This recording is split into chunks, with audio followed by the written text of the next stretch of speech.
नमस्कार। मातृशक्ति और पितृशक्ति, मेरे बच्चे, बेटा और बेटी मित्रवत हैं हम आपस में। और मैं उनको यही कहता हूँ कि आप जीवन में जो भी प्राप्त करें, धन या पद, उसके कारण आपका परिचय ना हो, आपके व्यक्तित्व के कारण हो। वो पद और धन आपके व्यक्तित्व से बड़ा ना हो पाए, तभी आपका आत्मिक सम्मान होगा और ऐतिहासिक बनोगे। तो उस तरफ काफ़ी वे जागरूक रहते हैं। अक्सर मेरी बेटी जो देश दुनिया में अच्छे काम करने वाले लोग हैं, उनके बारे में मुझे बताते हैं और ख़ुद भी उनसे प्रेरित होती है। तो उसी में आज उन्होंने एक मुझे बताया कि लियोन डोनोसो वाशिंगटन की लड़की है, अमेरिका की, ऑनलाइन मार्केटिंग करती है, इस समय सफल है।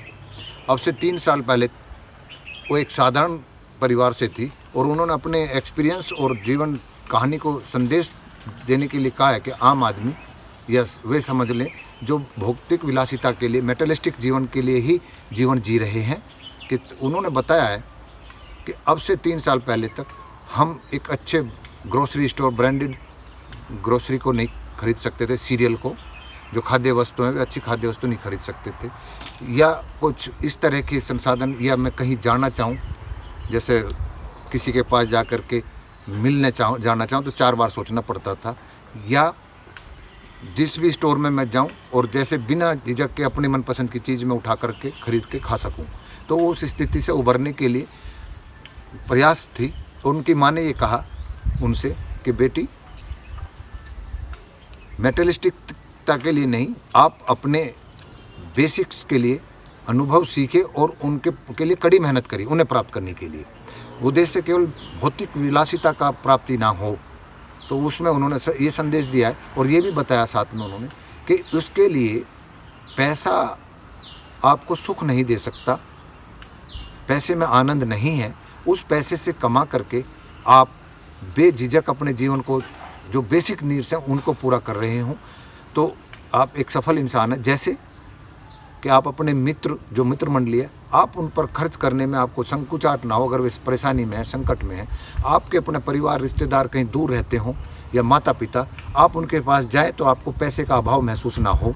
इस ध्येय से जो व्यक्ति आगे बढ़ेगा तो वो समाज के लिए परोपकारी भाव रखेगा। जो मेटलिस्टिक संसाधनों में लिप्त होगा वो सुख ढूंढता होगा इनमें, वो ऐसे जैसे आज देश दुनिया में अफरा तफरी है, उसी माहौल में रहेगा।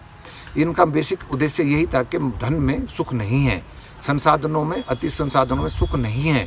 तो मेरा भी यही उद्देश्य बताने का था। इसमें और पूरी कहानी, इसमें मैं फ़ोटो के साथ उसका लिंक करूँगा और यूट्यूब पर उसकी वीडियोज़ हैं, आप समझने का प्रयास करना उसने कितना अच्छा संदेश दिया है। तो मेरा भाव यही रहता है कि अच्छे व्यक्ति, अच्छी बातें, अच्छा क्षेत्र और अच्छा देश कहीं का भी हो, उसके बारे में आप प्रचार प्रसारित करिए। उसके दकियानुसी विचारों में ना घुसिए कि ये किस आस्था का है, किस जाति का है, किस नस्ल का है, जैसा कि आज इस देश में हो रहा है।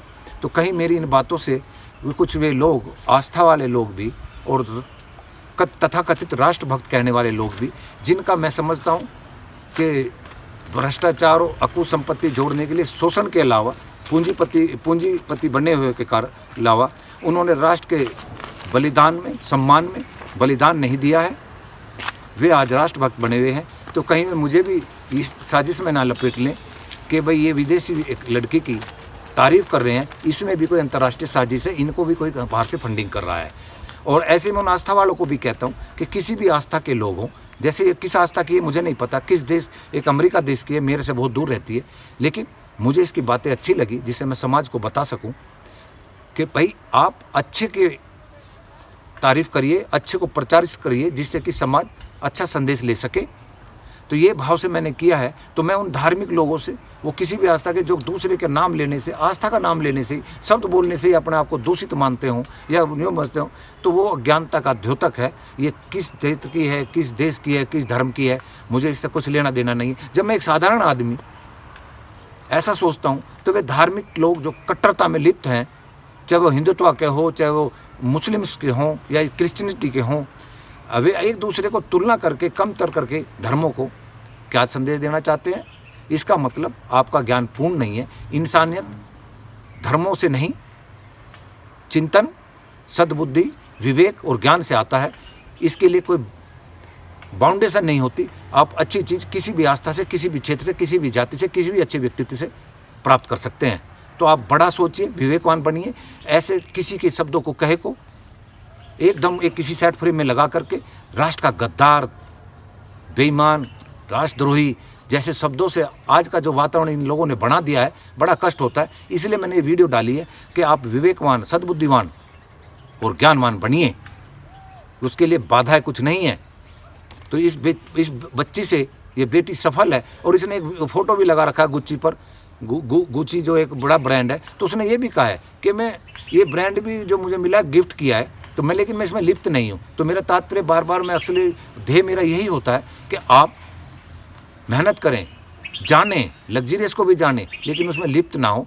जानकारी सब चीज़ की रखें, लेकिन आप अपने मूल और मानवता को याद रखें। इन्हीं शब्दों के साथ मेरे भाव को समझना और अपने आप को विवेकवान, सद्बुद्धिवान और ज्ञानवान बनाने का प्रयास करें। नमस्कार।